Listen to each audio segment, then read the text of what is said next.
The Man in the Wall, the true story of Denver's forgotten monster. If you're hearing scratching in your walls, it might not be rats.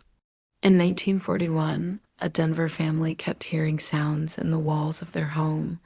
When police finally tore it open, they didn't find an animal. They found a man. A man who should have been dead. This isn't urban legend. This actually happened. And it only gets worse. In 1941, Denver police were called to the home of Philip Peters, a retired railroad auditor. His neighbors hadn't seen him in days. When they entered, they found him bludgeoned to death in his home with no signs of forced entry. Doors were locked, windows untouched, and the front door was chained from the inside. No one could explain it.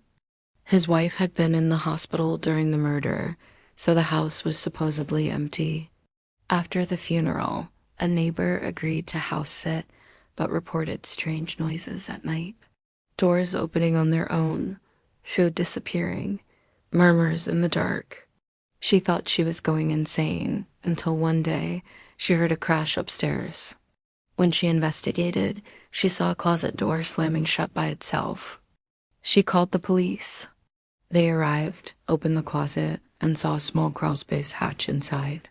When they shined a flashlight up, they saw a pale face staring down at them. It was Theodore Edward Coneys, a man everyone thought had died years ago. Coneys had been living inside the Peters walls and attic for over 5 weeks before the murder, sneaking down while they slept to steal food. But it got worse. He had actually been living in the house on and off for years. He had once been a friend of Peters and had asked for help during the Great Depression. Peters refused. So Coneys broke into his attic and never left. He lived in the crawl space, surviving like a ghost, until the night Peters caught him stealing from the kitchen. That's when Coneys murdered him and went back into hiding. Right inside the walls, listening as people mourned.